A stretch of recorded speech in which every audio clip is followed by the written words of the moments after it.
चलिए आइए देख लेते हैं हम लोग ना अभी वाले में जो है ना जितना भी एंशियंट इंडिया का जितना भी एंशियंट हिस्ट्री का जितना भी क्वेश्चन है एमसीक्यू वाला, तो एंशियंट हिस्ट्री के सारे एमसीक्यू वाले क्वेश्चन जो है अभी हम लोग यहाँ पे देख लेंगे 1 मार्क्स के लिए। देखिए ये 2023 वाला जो एग्जाम है इसके लिए काफी ज्यादा इंपॉर्टेंट हो जाएगा।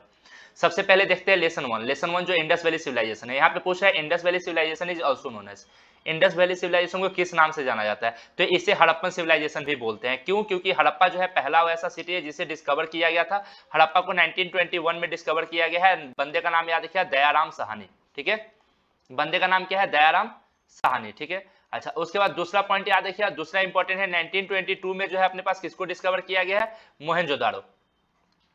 तो मोहनजोदाड़ो को जो है याद रखिएगा 1922 में डिस्कवर किया जाता है। बंदे का नाम याद रखिएगा राखलदास बनर्जी। बंदे का नाम क्या है अपने पास? राखलदास बनर्जी। ओके, तो ये 2 पॉइंट आपको इंपॉर्टेंट याद रखना है। थोड़ा आगे बढ़िए, which is the most antiquated object of Indus valley civilisation? Indus valley civilisation का सबसे ज्यादा एंटिक्वेटेड ऑब्जेक्ट जो है वो कौन है समझिएगा? तो वहां का सबसे प्राचीन चीज अगर मैं बोलूं तो उसका सील है। उनका क्या है बाबू? सील है, समझिएगा। ये बड़ा इंपॉर्टेंट है, समझिएगा। और ये एक स्टोन का बना होता था, स्पेशली याद रखिए उसे बोलते हैं जनरली याद रखिए सील जो है ना ये मुहर बनाया जाता था। उसके अलावा जो है ना वेट की बात करते हैं यहाँ पे, सील के साथ साथ जो है वेट की बात याद रखिएगा। वेट जो है वो चर्ट का बना होता था, CHERT चर्ट, ये इसका बना होता था। वेट जो है एक पत्थर का बना होता था चर्ट, और सील जो है वो जनरली क्या होता था कि ये भी एक मुहर होती थी, समझिए।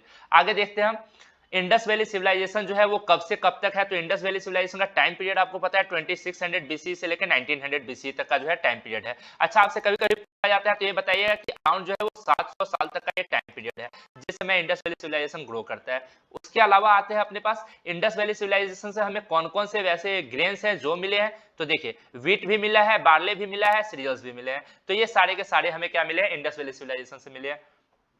आगे आइए, इंडस वैली सिविलाइजेशन में मड प्लग कहां से मिला है? तो मड प्लग की बात करते हैं तो ये हमें लोथल से मिला है। लोथल आपको पता है कहां पे है? लोथल जो है हमारे पास गुजरात में है, बड़ा इंपॉर्टेंट है।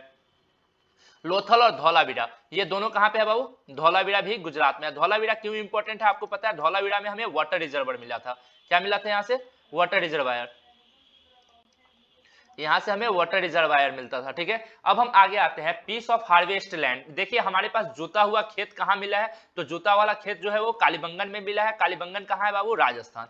कालीबंगन कहां है? राजस्थान। ठीक है, ये पॉइंट याद रखिए। ये बनवाली लिखा गया, बनवाली कहां पे है? हरियाणा में है। ये पॉइंट याद रखिए, बनवाली जो है और राखीगढ़ी जो है हरियाणा में है। गुजरात में है, हड़प्पा पाकिस्तान में, ये तो आपको पता है। आगे आते हैं रिमेन्स ऑफ कनाल्स। जो हमारे पास कनाल्स के कुछ रिमेन्स है वो कहां मिले हैं? सोर्तुघई में मिला है, और एक सोर्तुघई कहां पे है बाबू? अफगानिस्तान में है।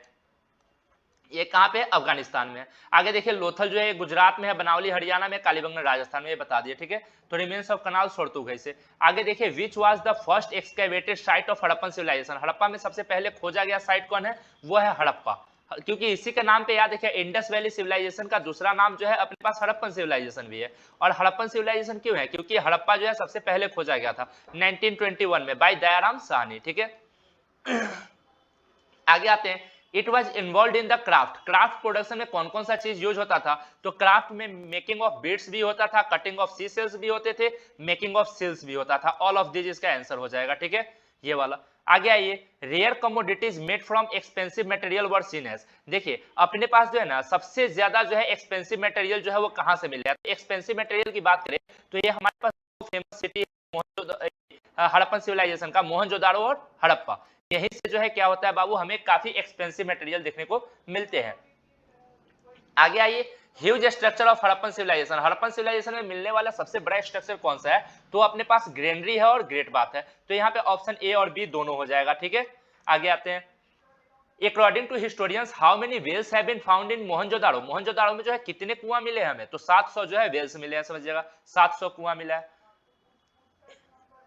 What was easily available in Balakot and Nageshwar? Balakot और नागेश्वर में सबसे ज्यादा क्या मिलता है? सी सेल्स मिल जाता है। देखिए बालाकोट जो है प्रेजेंट टाइम में अपने पास कहां है? पाकिस्तान में जो है, पाकिस्तान वाला रीजन, और नागेश्वर जो है गुजरात वाला रीजन। ये दोनों कहां पे है बाबू? समुद्री किनारे पे है, समझिएगा। ये अरेबियन सी के शोर पे है, ये अरेबियन सी के शोर पे है, समझिएगा। आगे देखिए तो इसलिए यहाँ पे क्या मिला? सी सेल्स मिला। ठीक है, अच्छा आगे देखिए द रीजन ऑफ हड़प्पा में मेलुआ जो है इसे किस रूप में बताया गया है? The region of Harappan Meluhha known as Meluhha को किस रूप में जाना गया है? तो मेलुआ हम आपको बताए थे जो है अपने पास क्या है बाबू, सी फेयरर्स, ठीक है। मेलुआ किस रूप में जाना गया, सी फेयरर्स। अच्छा, आर्टिफैक्ट्स का मतलब क्या होता है? आर्टिफैक्ट्स जो होते हैं ये होते क्या है समझिए। तो आर्टिफैक्ट्स जो है ना, दीज वर मेड ऑफ सबसे पहले समझिए आर्टिफैक्ट्स क्या होता है। देखिए वो सारे सामान आर्टिफैक्ट्स जो होते हैं ना, वो सारे मटेरियल होते हैं समझिएगा, जो जनरली क्या होता है कि पत्थर वगैरह के बनाए जाते हैं, ठीक है, याद रखिए। या तो वो जनरली अपने पास जो है स्टोन के बनाए जाते हैं, या फिर अपने पास जो है वो क्या होता है कि बाबू ब्रिक्स वगैरह जो मड होता है इससे बनाए जाते हैं। तो यहाँ देखिए आर्टिफैक्ट जो है, चर्ट जो है क्या है, एक आर्टिफैक्ट से समझिएगा। और ये चर्ट जो है क्या होता था बाबू, ये वो पत्थर होता था जिससे वेट बनाया जाता था। वेट बनाने के लिए सबसे ज्यादा इंपॉर्टेंट यही होता था, एक स्टोन था।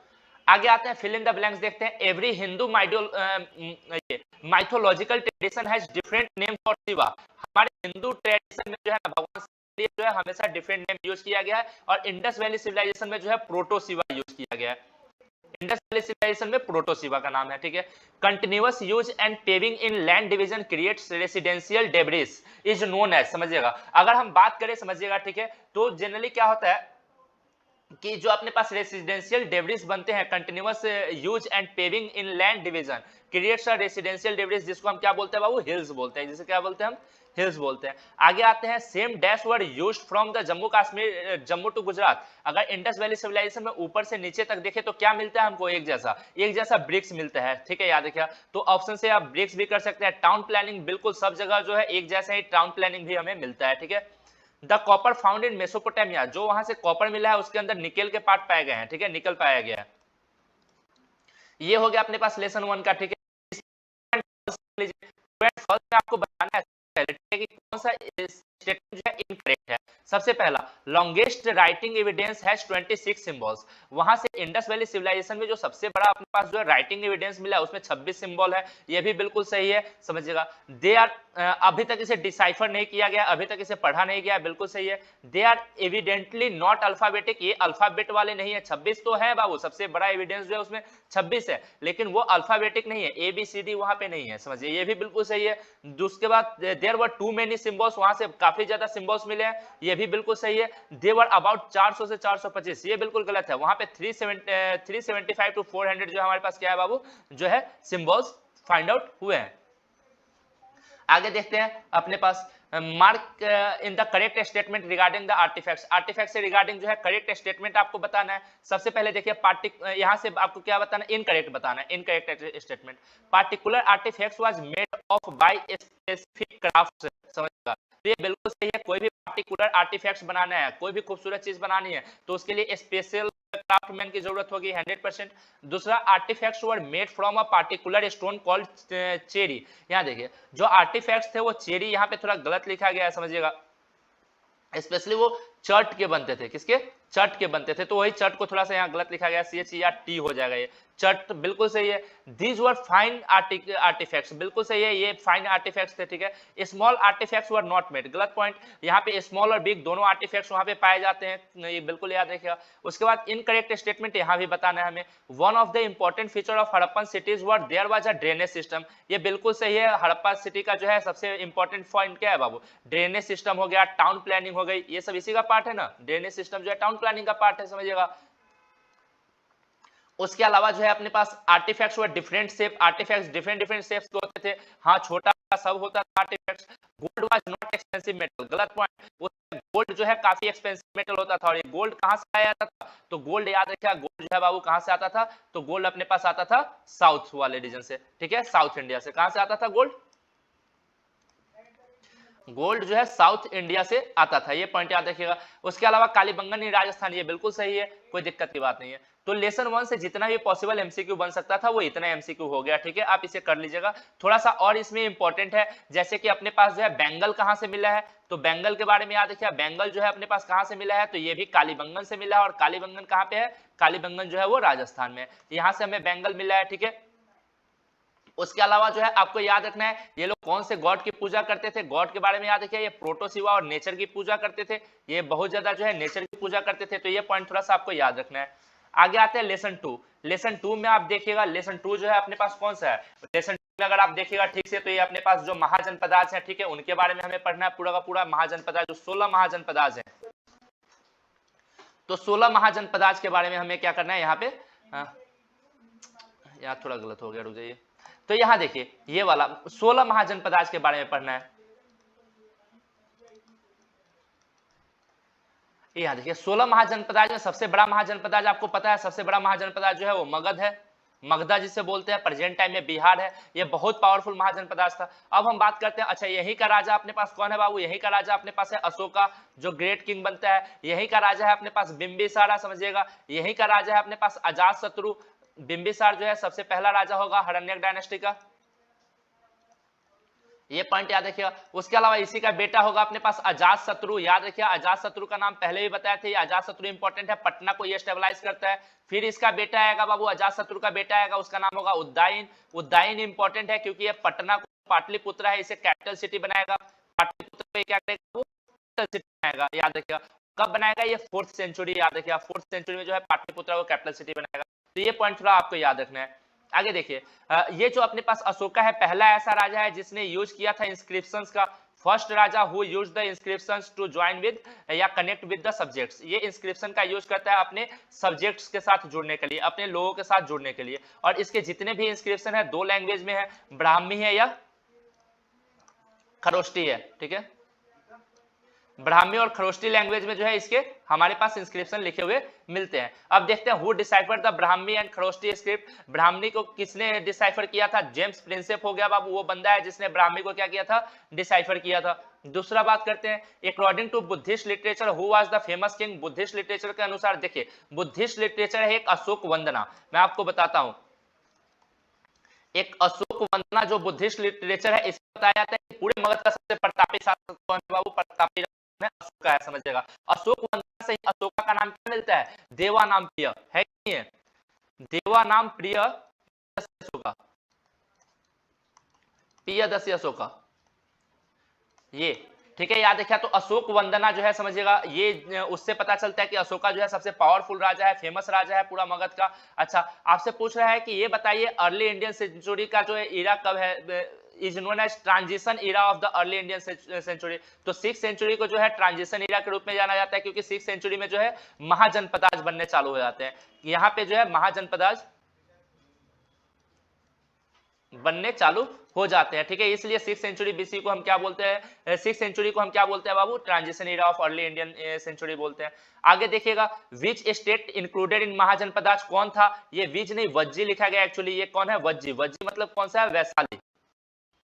मगध है, चाल है, तो ऑल ऑफ दी अबव हो जाएगा, ठीक है। 16 महाजनपदाज था, इसके पास कुरु भी है, ठीक है। इसके अलावा अंग भी एक महाजनपदाज वाला पॉइंट आपको याद रखना है, ये सब अपने पास महाजनपदाज है। वज्जी जो है वैशाली रीजन जो है। उसके अलावा अच्छा, वज्जी जो है कभी कभी आ जाए तो वज्जी याद रखिए ये संघा है। वज्जी क्या है बाबू, संघा है। संघा और महाजनपदाज में फर्क होता है। संघा जो होता है ये बहुत सारे रूलर यहाँ पे मिल के एक साथ रूल करते हैं, और महाजनपदाज में जो है एक रूलर जो है, एक सिंगल राजा होता है जो रूल करता है, समझिएगा, ठीक है। तो वज्जी जो है महाजनपदाज के अंदर ही आता है, लेकिन एक संघा है, ये क्या है, संघ है। उसके अलावा आता है what was the Mahajanapadas capital in Magadha's capital in 4th century. Magadha का आपको कैपिटल बताना है 4th सेंचुरी में, पाटलिपुत्र है। कौन बनाता है इसे कैपिटल, हमने बताया उदयन जो है इसे कैपिटल सिटी बनाता है। आगे देखिए, who was the founder of Mauryan dynasty. Chandragupta Maurya है बाबू, जिसका प्राइम मिनिस्टर आपसे पूछा जाए, प्राइम मिनिस्टर इसका कौन है बाबू, चंद्रगुप्त मौर्य का जो प्राइम मिनिस्टर है कौटिल्य हो जाएगा इसका प्राइम मिनिस्टर। ये पॉइंट आपको थोड़ा याद रखना है, कौन है बाबू, जिसका एक बुक है, आपको पता है कौटिल्य है, इसका एक बुक है बाबू अर्थशास्त्र। अर्थशास्त्र जो है इसका एक बुक है, जिसके अंदर जो है पब्लिक एडमिनिस्ट्रेशन के बारे में लिखा गया है। यही चंद्रगुप्त मौर्य है जिसके कोर्ट में जो है बाबू एक ग्रीक एम्बेसडर आता है, इसके कोर्ट में एक ग्रीक एम्बेसडर आता है, उसका नाम पता है, उसका नाम अपने पास कौन बाबू, जिसने इंडिका बुक लिखा है, उसका नाम है मेगास्थनीज, ठीक है, याद रखिएगा। यहाँ पे मेगास्थनीज जो है वो ग्रीक एम्बेसडर है जो चंद्रगुप्त मौर्य के कोर्ट में आता है, NESC, मेगास्थनीज जो चंद्रगुप्त मौर्य के कोर्ट में आता है और इंडिका बुक लिखता है, समझिएगा। इसमें भी जो है सोशल और पॉलिटिकल एडमिनिस्ट्रेशन के बारे में जो है पूरा का पूरा बताया गया है। अब हम आगे बात बढ़ते हैं। ये देखिए, जो मौर्यन डायनेस्टी है 4th डायनेस्टी है। आपको डायनेस्टी का नाम याद रखना है। पहली डायनेस्टी जो मगध में आती है हरण्यक डायनेस्टी आती है। दूसरी डायनेस्टी जो आती है याद रखिए शिशुनाग डायनेस्टी आता है, शिशुनाग डायनेस्टी आता है। थर्ड डायनेस्टी जो है कि वो अपने पास नंदा डायनेस्टी, डायनेस्टी का लास्ट रूलर आपसे पूछा जाएगा, लास्ट रूलर बता दीजिएगा। इसका धनानंदा आता है, जिसके समय अलेक्जेंडर क्या करता है बाबू, अटैक करेगा। तो धनानंदा, धनानंदा जो है लास्ट रूलर है, इसी के समय अलेक्जेंडर अटैक करेगा और इसी को मार के जो है फोर्थ डायनेस्टी बनाई जाएगी, मौर्यन डायनेस्टी। इसी को जो है हरा के कौन बनाएगा बाबू, मौर्यन डायनेस्टी, वो बनाएगा Chandragupta Maurya with the help of Kautilya. Kautilya जो उसका प्राइम मिनिस्टर था। आगे देखिए, according to the source of Ashok he spread the idea of, Ashoka ने कौन सा आइडिया स्प्रेड किया था, धम्मा का। धम्मा क्या था, the idea of spreading Buddhism, Buddhism को फैलाना।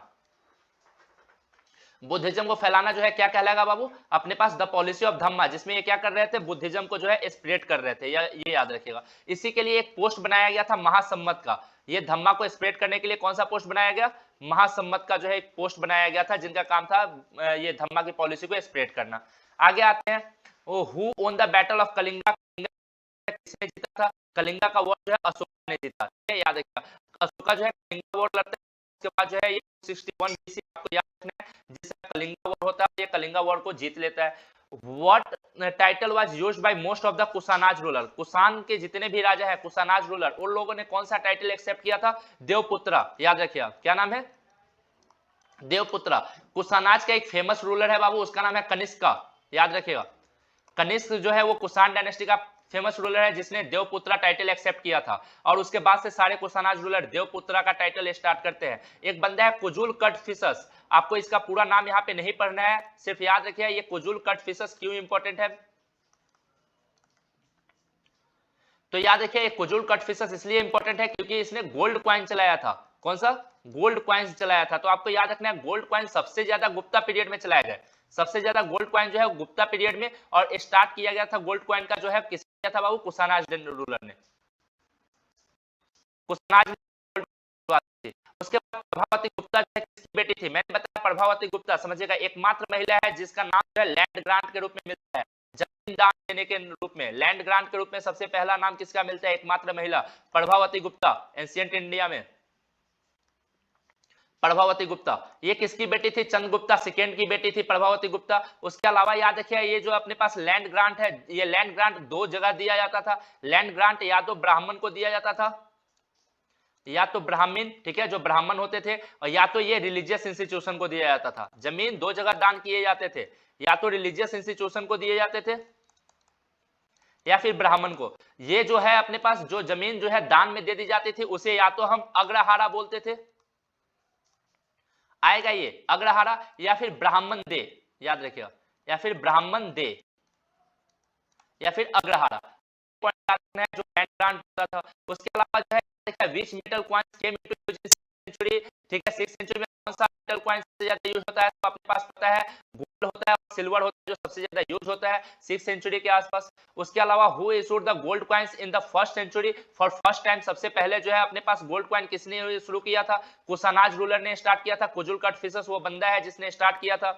What was the title of Ashoka, Ashoka का टाइटल क्या है, देवप्रिया भी है और पियादसी भी है, ठीक है, याद रखिए देवप्रिया या फिर ये पियादसी।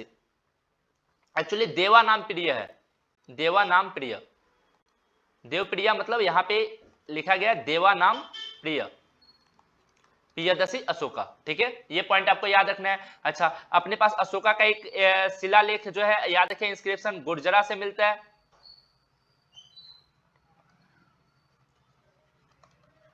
यहां से अपने पास इंस्क्रिप्शन मिलता है, देवानाम पियादसी का लिखा हुआ। द लैंड डिनोटेड टू ब्राह्मण इज नोन, ब्राह्मण को दिया जाने वाला जो होता था उसे हम ब्राह्मण दे या अग्रहारा बोलते थे, उसे या तो आप ब्राह्मण दे बोलिए या तो अग्रहारा बोलिए, समझिए, ठीक है, या तो उसे ब्राह्मण दे या तो अग्रहारा बोला जाता था। ये वाला पॉइंट आपको याद रहेगा। आगे देखिएगा, Who was कौटिल्य, कौटिल्य कौन था बाबू, तो आपको पता है ये प्राइम मिनिस्टर था किसका, चंद्रगुप्त मौर्य का, तो मिनिस्टर ऑफ चंद्रगुप्त मौर्य, ठीक है, याद रखिएगा, जो अपने पास मौर्यन डायनेस्टी का फाउंडर है उसके बारे में। आगे आते हैं यहाँ पे, पेरिपोलिस का मतलब क्या होता है, पेरिपोलिस का मतलब होता है अपने पास, पेरिपोलिस जो एक ग्रीक वर्ड है समझिएगा, जिसका मतलब होता है सी वोयाग, ये आपसे मीनिंग पूछा जाएगा, तो एक ग्रीक लैंग्वेज में लिखा गया है बाबू, ग्रीक वर्ड है जिसका मतलब होता है सी वोयाग करना, ठीक है। उसके बाद न्यूमिस्मैटिक्स लोग क्या करते हैं, स्टडी ऑफ कॉइन्स करना जो है, सिक्कों का अध्ययन करना जो है न्यूमिस्मैटिक्स कहलाता है, समझिएगा। प्रोड्यूसर एंड ट्रेडर एसोसिएशन, जो प्रोड्यूसर और ट्रेडर लोगों का एसोसिएशन होता है, इसे हम क्या बोलते हैं बाबू, इसे हम, ये यहाँ पे लिखा गया कैटेगरी, आप इसे जनरली बताइएगा, इन्हीं लोगों को गिल्ड बोला गया है, समझिएगा। गिल्ड होते हैं, गिल्ड क्या होता है बाबू? ट्रेडर लोगों की अपनी कम्युनिटी थी, समझिएगा, ठीक है, उन्हें ही बोला गया है अपने पास। आगे देखिएगा तो यहाँ पे कैटेगरी बताइएगा, that is the head of the house, जो घर का मालिक होता था उसे गहापति बोलते थे। क्या बोलते थे उसे? गहापति, याद रखिएगा, गहापति। उसके बाद आता है, ठीक है, the artificial reservoir of Sudarshan lake was in. Sudarshan lake कहां पे है बाबू? गुजरात में है। कहां पे है? गुजरात में है सुदर्शन लेक। आगे देखिए, dash is the author of अर्थशास्त्र। कौटिल्य जो है अर्थशास्त्र का ऑथर है, समझिएगा। 3 बुक इंपॉर्टेंट है, 3 बुक इंपॉर्टेंट है। सबसे पहला अर्थशास्त्र, जिसका राइटर कौन है बाबू? कौटिल्य। जिसका राइटर कौन है? कौटिल्य जो है अर्थशास्त्र का राइटर है। दूसरा बुक है बाबू इंडिका, जिसका राइटर कौन है? मेगास्थनीज। याद रखिए, इसका राइटर कौन है? मेगास्थनीज, ठीक है। इस दोनों में जो है एडमिनिस्ट्रेशन की बात कही गई है, जो अपने पास मुगल ये मौर्यन डायनेस्टी के समय का जो है अपने पास एडमिनिस्ट्रेशन की बात यहाँ पे कही गई है। अच्छा, तीसरा बुक अपने पास इंपॉर्टेंट, याद रखिएगा, जिसमें जो है अपने पास अंपायर छीनने की बात कही गई है, वो है मुद्रा राक्षस। और ये लिखा किसने है? विशाखा दत्ता। विशाखा दत्ता ने इस बुक को लिखा है। और इसमें किस चीज के बारे में बताया गया है? इस बुक में बताया गया है कि कैसे जो है चंद्रगुप्त मौर्य ने पूरा का पूरा अंपायर जो है नंदा डायनेस्टी का लास्ट रूलर धनानंदा से एक्वायर किया। मतलब उससे कैसे, how the Chandragupta Maurya snatched the empire from Dhanananda. अब आते हैं ट्रू एंड फॉल्स। देखिए, आपको इनकरेक्ट स्टेटमेंट बताना है। The writing which were found on metal stone और mud artefact is known as records, ठीक है। जो अपने पास जो है मेटल्स वगैरह पे मिलते हैं राइटिंग या फिर स्टोन पे मिलते हैं, ये सब रिकॉर्ड्स कहलाते हैं। बिल्कुल सही है। It contain information, achievements and chronological events of the people who had order to make it. बिल्कुल सही। ये उन राजा के बारे में बताता है जिन्होंने इसे बनाया था, उनके बारे में इंफॉर्मेशन देता है, उनके अचीवमेंट्स के बारे में बताता है। Records are only written in Prakrit script. ये गलत है, सिर्फ प्राकृत थोड़ी ना था, पाली भी है अपने पास, खरोष्टी भी है, ग्रीक भी है, बहुत सारे हैं। The record are basically a testament of the period. बिल्कुल सही है, उससे हमें उनके उनके टाइम पीरियड की जानकारी मिल जाती है। दूसरा देखिए, दूसरा जो इनकरेक्ट अपने पास बताना है, यहाँ पे आपको इनकरेक्ट बताना है। Headman is powerful person. बिल्कुल सही है, हेडमैन जो है पावरफुल पर्सन होता था। किसी भी कम्युनिटी का जो है हेडमैन जो होता था वो बिल्कुल पावरफुल पर्सन होता था। It is not hierarchical position. गलत पॉइंट बाबू, ये हायरकल पोजिशन था, समझिए। The supporter of headman are his family. Headman का जो है मेनली जो है उसके सपोर्टर्स उसके फैमिली से होते थे। और जनरली वो जो है अपने से कम लोगों के साथ मिला करता था, उनके साथ जो है याद है उन्हीं के बीच में रहता था, अपने से कम पावरफुल लोगों के साथ। याद रखें, इनके रिलेशन जो है पावरफुल लोगों के साथ भी हो सकते थे, ठीक है। अगर आप इसे भी गलत करते हैं तो कोई दिक्कत की बात नहीं होगी, समझिएगा। तो बी एंड डी जो है आप करेक्ट कर सकते हैं, लेकिन अगर सिर्फ एक चुनना पड़े तो सबसे पहला जो है बी चूज कीजिएगा, ठीक है। उसके बाद आते हैं which of the, यहाँ पे थर्ड देखिएगा, which of the following statements is incorrect? Almost all scripts used in modern Indian language has Brahmi as the main script. बिल्कुल सही। आज भारत में जितने भी मॉडर्न इंडियन लैंग्वेज है सब ब्राह्मी से निकल के आए हैं। Brahmi script is used in the inscription of Ashoka. बिल्कुल सही है, अशोका के इंस्क्रिप्शन में देखने को मिलता है। खरोष्टी भी एक स्क्रिप्ट है जो अशोका के इंस्क्रिप्शन में देखने को मिलता है, नॉर्थ वेस्ट पार्ट में, याद रखिएगा। हाँ, नॉर्थ वेस्ट पार्ट में जो है ये देखने को मिलता है, अफगानिस्तान वगैरह वाला region. James Prinsep decipher Kharoshthi in 1838। गलत पॉइंट है बाबू, खरोष्टी ने बल्कि इसने किसे, ब्राह्मी को जो है क्या किया था, डिसाइफर किया था। ब्राह्मी को जो है 1838 में इसने क्या किया था, डिसाइफर किया था। ये पॉइंट थोड़ा एसर्शन रीजन देख लीजिएगा। ए बताना है, ए और आर दोनों के लिए सही है बाबू, और आर जो है करेक्टली एक्सप्लेन करता है। ए और आर दोनों सही है और आर करेक्टली एक्सप्लेन नहीं करता है। ऑप्शन सी में बताना है ए ट्रू है आर फॉल्स है, ऑप्शन डी में बताना है ए फॉल्स है आर ट्रू है, ठीक है। अब एक बात याद रखिएगा, एसर्शन रीजन में सबसे पहले बनाने से पहले देखिएगा जो अगर इसके साथ बिकॉज का आंसर मिल जाए तो समझिएगा वो रीजन आपका क्या होगा बाबू, बिल्कुल सही होगा। मतलब रीजन जो है वो एक्सप्लेन करेगा, किसको, रीजन जो है एक्सप्लेन करेगा एसर्शन को। ये पॉइंट याद रखिए, अगर बिकॉज का आंसर आपको रीजन में मिल जाए तो। सबसे पहले देखेंगे, archaeological sources are generally more reliable than literally sources. Archaeological sources जो होते हैं वो लिखे गए सोर्सेज से ज्यादा रिलायबल होते हैं। बिल्कुल सही बात है, वो ज्यादा भरोसेमंद होंगे क्योंकि सामान आपके सामने होता है, प्रत्यक्ष होता है, आप देख सकते हैं। क्योंकि there are little scope for tampering with the archaeological sources. क्योंकि यहाँ पे जो आर्कियोलॉजिकल सोर्स है उसके साथ आप ज्यादा टेम्परिंग नहीं कर सकते हैं, क्योंकि जो है वो तो है बिल्कुल, और लिखने में तो आप कुछ भी लिख सकते हैं, समझिए, ठीक है। तो ये बिल्कुल सही है, मतलब ए भी सही है, आर भी सही है, और आर जो है ए को एक्सप्लेन कर रहा है। क्यों? क्योंकि देखिए बिकॉज का आंसर मिल रहा है ना, archaeological sources are generally more reliable than literary sources because, क्योंकि, और इसका आंसर देखिए मिल रहा है ना आपको, क्योंकि याद रखिएगा कि ये जो अपने आर्कियोलॉजिकल सोर्सेज है उसे आप ज्यादा टेम्पर नहीं कर सकते हैं। दूसरा देखिएगा, एसर्शन में Emperor Ashoka has repeatedly talked about the heaven and described himself as the Devanampriya। बिल्कुल सही है, अशोका अपने आप को देवानामप्रिय बोलते हैं, समझिएगा। दूसरा, Emperor Ashoka Dhamma was form of Brahmin religion। ये दूसरा भी अपने पास बिल्कुल सही है, लेकिन एक्सप्लेन नहीं कर रहा है, समझिएगा। अशोका धम्मा was गलत गलत गलत, यहाँ पे ये ब्राह्मण रिलीजन का नहीं है, ये तो बुद्धिस्ट रिलीजन का है। किसका है ये दूसरा पॉइंट गलत है, ये तो बुद्धिस्ट रिलीजन का है ना धम्मा, जिसमें धम्मा क्या है, it is a policy to spread the Buddhism को फैलाना, पीस के थ्रू प्रोमोट करना, ठीक है। तो ए सही है और आर जो है गलत है। तीसरा देखिएगा, in Gupta period new type of economic and political structure seen in subcontinent. Gupta period के समय आपको नए तरीके का इकोनॉमिक और पॉलिटिकल स्ट्रक्चर देखने को मिलेगा, because due to the grant of land to religious and non religious person there were in agriculture area. बिल्कुल सही बात है, यहाँ पे ए और आर दोनों सही है और आर एक्सप्लेन भी कर रहा है। देखिए क्यों, क्योंकि इकोनॉमिक और पॉलिटिकल स्ट्रक्चर में आपको बदलाव देखने को मिलते हैं। क्यों मिलते हैं? क्योंकि याद रखिए इकोनॉमी इंक्रीज हो जाएगी। क्यों इंक्रीज हो जाएगी? क्योंकि एग्रीकल्चर सेक्टर में बहुत बड़ा बदलाव होगा, ठीक है। अब राजा जो है जमीन जो है वो याद रखिए दान उनमें देके जो है क्या करता है, एग्रीकल्चर लैंड को एक्सपेंड करता है। जैसे जैसे एग्रीकल्चर लैंड एक्सपेंड होते जाते हैं धीरे धीरे जो है देखिएगा रेवेन्यू इंक्रीज हो जाएगा। तो ए और आर दोनों सही है और आर एक्सप्लेन भी कर रहा है। उसके बाद next question, the Kushanas ruler first entered the lower Indus valley later Malwa due to the economic requirements. पहले वो लोग जो है इंडस वैली में आए, बाद में मालवा प्लेटू की तरफ आए। देखिएगा तो पहले ये लोग इंडस वैली वाले रीजन में आए अपने पास कुशानाज लोग, ठीक है। और उसके बाद जो है ये लोग कहां बढ़े, मालवा प्लेटू की तरफ बढ़े। उसके बाद ये लोग कहां बढ़ते हैं, मालवा प्लेटू की तरफ है। ये बिल्कुल सही है। क्यों बढ़ते हैं? क्योंकि ये लोग जब आए थे समझिएगा, ठीक है, उस समय जो है याद रखिएगा यहाँ पे जो है इस रीजन में ट्रेड और पावर काफी तेजी से डेवलप हो रहा था, इसलिए वो लोग इधर आए थे। तो ए और आर दोनों सही है समझिएगा, और आर जो है ए को एक्सप्लेन भी कर रहा है, ठीक है। आगे देखिएगा, Magadha was not the most powerful district to six to 4th century BC. देखिए हम ये बिल्कुल ये करते हैं कि जो है मगध जो है ना एक पावरफुल अंपायर है, वो जनरली 6th सेंचुरी से 8th सेंचुरी तक है, 4th सेंचुरी तक नहीं है। आप पहले वाले को गलत कीजिएगा, बोलिए 6 से लेके 8th सेंचुरी तक मगध जो है, क्योंकि 6th सेंचुरी में तो बनना चालू होता है समझिएगा, और 8th सेंचुरी तक फ्लडिश होता है।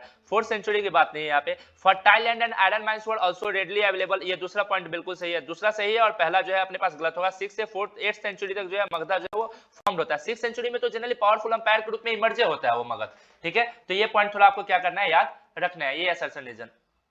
नेक्स्ट देखिएगा बाबू, महाभारत वाला चैप्टर 1919 में 1919 who alloted to make the critical version of Mahabharata. Mahabharata के बारे में सबसे पहले जो है स्टार्ट किया एक बहुत बड़ा डॉक्यूमेंट बनाने के लिए, तो वो है वीएस सुक्तंकर जी, समझिएगा। इनको टोटल 47 इयर्स का समय लगता है, 47 साल का समय लगता है, और उसके बाद जो है महाभारत को जो है पूरा का पूरा कंपाइल करते हैं। तो कंपाइलेशन ऑफ महाभारत जो है वीएस सुक्तंकर जी के द्वारा किया गया है। महाभारत में कौरवाज और पांडवाज जो है समझिएगा किस डायनेस्टी से बिलोंग करते हैं, तो ये जनरली कुरु डायनेस्टी से बिलोंग करते हैं समझिएगा, जिनकी कैपिटल सिटी इंद्रप्रस्थ थी। प्रेजेंट टाइम मेरठ वाला जो रीजन है वहां पे। आगे देखिए, most dynasties followed which system. अधिकतर डायनेस्टी जो है पैटर्नल सिस्टम फॉलो करती है। पैटर्नल सिस्टम मतलब समझ रहे हैं बाबू, मतलब फादर के बाद जो है उसका बेटा ही उसका उत्तराधिकारी बनेगा, उसका हायर बनेगा। To marry your daughter outside the gotra, अपने गोत्रा से बाहर निकल के शादी करना क्या कहलाता है, एक्सोगैमी। और इनसाइड द गोत्रा जो है वो इंडोगैमी। इंडोगैमी को जो है बैड मैरिज माना गया है समझिएगा, इसे बैड मैरिज माना गया, और एक्सोगैमी को जो है अच्छा गुड मैरिज माना गया है। एक्सोगैमी अपने यूनिट से बाहर निकल के शादी करना। उसके बाद मनुस्मृति को कब कंपाइल किया गया है, 200 बीसी से लेकर 200 एडी तक का टाइम पीरियड जब मनुस्मृति कंपाइल होता है समझिएगा। उसके बाद who renovated the Sudarshan lake. Sudarshan lake जो कहां पे है, गुजरात में है समझिएगा। ये कहां पे है, गुजरात में, और इसे फिर से रेनोवेट किसने कराया था, रुद्रदामन ने करवाया था। ये पॉइंट याद रखिएगा। Who was the popular ruler of Satavahana kingdom. Satavahana kingdom का सबसे बड़ा राजा कौन होता है, सतकर्णी। इसका टाइटल क्या था, गौतमीपुत्र सतकर्णी, याद रखिएगा, गौतमीपुत्र सतकर्णी। तो ये पॉइंट आपको याद रखना है। इसका जो है फेमस राजा है। The people who touch the funeral and dead animal were known as. जो जनरली फ्यूनरल एक्टिविटीज में पार्टिसिपेट करता था, डेड एनिमल्स को जो है वो डिस्पोज करने का काम करता था, उन्हीं को हम चंडाल्स बोलते थे। दे वर क्लासिफाइड अंडर द अनटचेबल। लेकिन यहाँ अनटचेबल नहीं, यहाँ चंडाल बताइएगा, क्योंकि यहाँ पे पार्टिकुलर नाम दिया गया है। ये भी अनटचेबल थे। उसके अलावा अनटचेबल तो और भी था ना, जो फॉरेस्ट डिवेलर थे, जो निषाद थे, वो भी तो क्या थे बाबू, निषाद भी फॉरेस्ट डिवेलर भी अनटचेबल में आते थे, ठीक है। Who was the name of Chinese Buddhist missionary came in 5th century. 5th century में भारत में कौन आया था? तो याद रखिए वो अपने पास फाहियान है जो 5th सेंचुरी में आता है। फाहियान है जो कब आता है? 5th सेंचुरी में। याद रखिए ये बुद्धिस्ट मॉन्क है जो अनटचेबल के बारे में बताता है। यही जो है चंडाल्स के बारे में बताता है। यही जो है क्या करता है बाबू? चंडाल्स के बारे में बताता है। कौन? फाहियान। ठीक है, याद रखिएगा। आगे आता है name the pilgrimage who came to 7th century from China. 7वीं शताब्दी में कौन आता है? हेनसांग आता है। याद रखिएगा हेनसांग जो है 7th सेंचुरी में आता है। Historians used to keep the subject matter of Mahabharata. ये बुक के जगह क्या है बाबू? महाभारत। तो महाभारत या किसी भी बुक के या किसी भी बुक के जो अपने पास सब्जेक्ट मैटर है इसे दो पार्ट में हिस्टोरियंस बांटते हैं। एक डिडैक्टिक होता है, दूसरा नैरेटिव होता है। याद रखिए डिडक्टिव जो है, याद रखिए ये जनरली क्या होता है? ये वैल्यूज होता है। इसमें जो है अपने पास वैल्यूज होता है, सोशल वैल्यूज। और नैरेटिव में जो होता है स्टोरेज होता है। इसमें क्या होता है बाबू? स्टोरेज होता है। याद रखिएगा। उसके अलावा जो है अब याद रखिए आंसर आपके पास 2 पार्ट्स में बांटते थे। कलेक्शन ऑफ स्टोरीज, जो स्टोरी है उसे कलेक्ट करना क्या कहलाएगा? नैरेटिव कहलाएगा। अच्छा, डिस्क्रिप्शन शेयरिंग सोशल आइडियाज, उसे क्या बोलिएगा बाबू? उसे आप डिडक्टिव बोलिएगा, जो सोशल आइडियाज आपको देते हैं। Mahabharata is has a very descriptive description of. Mahabharata में किस चीज के बारे में है? बैटल के बारे में, प्लेस के बारे में, विलेज के बारे में, सब हो जाएगा यहाँ पे। ठीक है, हस्तिनापुर के बारे में भी है और 2 भाइयों के बीच की लड़ाई की कहानी है, कौरवाज और पांडवाज। कौरवाज जो गंधारी के पुत्र है, समझिए, गंधारी और धृतराष्ट्र। ठीक है, और दूसरी तरफ कौन है बाबू? पांडवाज है जो पांडु और कुंती के पुत्र हैं। पांडु और कुंती के पुत्र हैं, समझिए। ही एक्सकेवेटेड द मेरठ। मेरठ को किसने एक्सकेवेट किया था बाबू? 1951 में। बीबी लाल वो पर्सन है जिसने मेरठ में किसे एक्सकेवेट किया था? हस्तिनापुर। तो हस्तिनापुर को एक्सकेवेट किया था बीबी लाल ने 1951-52 में। It was given to the king और हिज एडवाइस, समझिएगा। ठीक है, तो जनरली राजा को क्या दिया जाता था? टैक्स दिया जाता था। राजा को क्या दिया जाता था? टैक्स दिया जाता था, समझिएगा। ठीक है, ये पॉइंट आपको याद रखना है। उसके सर्विस के लिए राजा को उसके सर्विस के लिए क्या दिया जा रहा है? टैक्स दिया जा रहा है। It took dash year to complete the project of Mahabharata. 47 साल, 47 ईयर्स लगते हैं बाबू। In Sanskrit that word is used for family. Family के लिए कौन सा वर्ड यूज किया जाता था? कुल।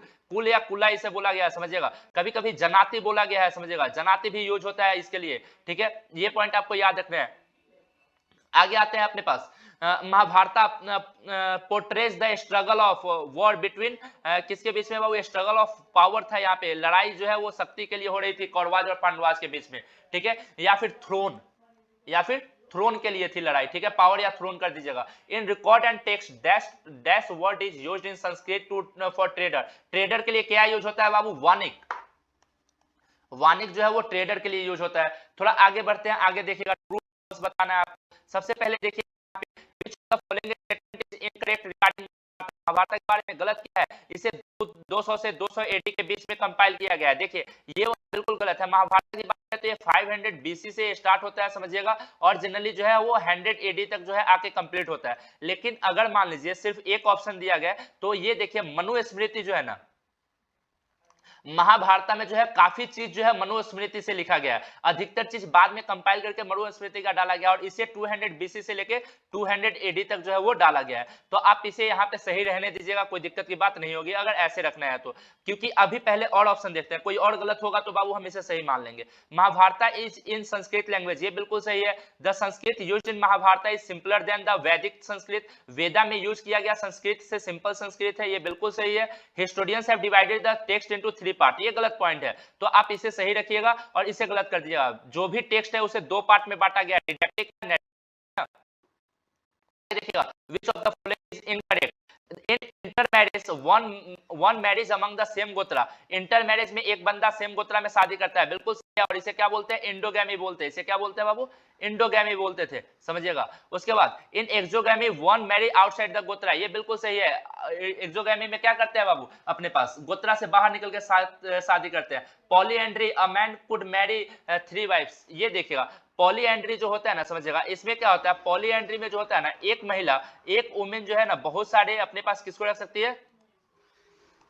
मेन को हस्बैंड के रूप में रख सकती है, समझिएगा। इसे पॉलीएंड्री बोलते हैं। और एक मेन जो है ना, बहुत सारे वुमेन्स को जो है शादी बहुत सारी महिलाओं से शादी कर सकता है, ये अपने पास पॉलीगैमी कहलाएगा। ये क्या कहलाएगा? पॉलीगैमी कहलाएगा। और एक वुमेन बहुत सारे मेन से शादी कर सकती है, ये पॉलीएंड्री कहलाएगा। क्या कहलाएगा? पॉलीएंड्री कहलाएगा। पॉलीएंड्री, अ मैन कैन, ये गलत पॉइंट हो जाएगा। Polygamy women can more than, थोड़ा गलत लिखा गया है स्टेटमेंट, आप समझ लीजिएगा यहाँ पे जो लिखा गया है कि एक महिला जो है बहुत सारे मेल से शादी कर सकती है, बहुत सारे पुरुष से शादी कर सकती है, पॉलीएंड्री। और याद रखिएगा पॉलीगैमी, एक मेल जो है बहुत सारी फीमेल से शादी कर सकता है, वो है पॉलीगैमी। ठीक है, थोड़ा असर्शन रीजन पे आ जाते हैं। सबसे पहले देखिए असर्शन रीजन यहाँ पे, तो यहाँ देखिए सबसे पहला देखते हैं, in Mahabharata the story of two parties of Kuru dynasty, Kauravas and Pandavas fighting over the land power and throne. क्योंकि यहाँ रीजन है ना, Mahabharata is a story of fraternity changes relationship. Mahabharata जो है ना वो भाईचारे में जो है बदलाव का है। क्यों एक स्टोरी है, बिल्कुल सही है, बिकॉज क्यों, क्योंकि यहाँ पे जो है महाभारत में स्टोरी दिया गया है कि कैसे दो भाई जो है वो बाबू समान उमान के लिए, लैंड के लिए, पावर के लिए, थ्रोन के लिए आपस में लड़ते हैं। तो ए और आर दोनों सही है, और आर करेक्टली एक्सप्लेन भी कर रहा है। ए और आर दोनों सही है, समझिएगा, और R is the correct explanation of A, तो ऑप्शन ए सही हो जाएगा। दूसरा, Mahabharata is an account various social communities and circumstances. क्यों, याद रखिए महाभारत जो है बहुत सारे सोशल कम्युनिटीज और सर्कमस्टांसेस का अकाउंट है। क्यों, क्योंकि ये हमें जनरली बहुत सारा, because Mahabharata in the Mahabharata the standard of conduct of various social community has been set. क्योंकि महाभारत में ना बहुत सारे सोशल कम्युनिटी के कंडक्ट के बारे में बताया गया है। तो ये बिल्कुल सही है, ए और आर दोनों सही है, और आर जो है ए को एक्सप्लेन भी कर रहा है। थर्ड क्वेश्चन देखिएगा, Mahabharata is a dynamic book. Mahabharata एक डायनेमिक बुक है। क्यों, क्योंकि इसे काफी डिफरेंट डिफरेंट लैंग्वेजेस में लिखा गया है, और मतलब कि याद रखिएगा काफी विच स्प्रेड अमंग स्पेसिफिक पीपल। बिल्कुल सही बात है, समझिएगा, दोनों सही है, ए और आर दोनों सही है, समझिएगा, और आर जो है करेक्टली ए को एक्सप्लेन भी कर रहा है, तो ऑप्शन ए इसका भी हो जाएगा। उसके बाद Vaishyas and Shudras welcome the non Sanatani religion. जो नॉन सनातनी रिलीजन है जैसे कि बुद्धिज्म हो गया, जैनिज्म, इन सब का वेलकम सबसे ज्यादा वैश्याज और शूद्राज में किया गया। ये बिल्कुल सही है, समझिएगा, ठीक है। Non Sanatani religion oppose the caste system. क्यों, क्योंकि नॉन सनातनी रिलीजन जो है वो कास्ट सिस्टम का अपोज कर रहे थे, उसके एबोलिशन का भी डिमांड कर रहे थे। तो ये वाला भी सही हो जाएगा, समझिएगा, ए और आर दोनों सही हो जाएगा, और आर जो है करेक्टली ए को एक्सप्लेन भी करेगा। In the expansion of Aryanisation led to increase in the number of Brahmins. ठीक है, आर्यनाइजेशन आने से जो है ब्राह्मण लोगों का जो है नंबर बढ़ जाता है। बिल्कुल सही है, आर्यनाइजेशन आने से जो है ब्राह्मण्स का जो है नंबर काफी तेजी से बढ़ जाता है, क्योंकि ये लोग क्या करते हैं बाबू, ये लोग जो है याद रखिएगा ये जो है लोकल सेक्ट्स को अपनाते हैं। बिकॉज इन द अनुलोम विवाह, because of the अनुलोम विवाह bringing the priest of local sects into the brahmin varna increase the number of brahmin। तो ए और आर दोनों सही है बाबू, और आर जो है करेक्टली ए को एक्सप्लेन कर रहा है। अच्छा, आप इसके आंसर पे मत जाइएगा, समझिएगा, मैं जो आपको आंसर बता रहा हूँ वो परफेक्ट आंसर है। तो ये अपने पास 3 चैप्टर के जो है वो कंप्लीट हो गया। अब देखिए नेक्स्ट चैप्टर अपने पास कौन है, नेक्स्ट चैप्टर है अपने पास, वो है अपने पास ये थिंकर्स बिलीफ वाला। थिंकर्स बिलीफ वाला देख लेते हैं।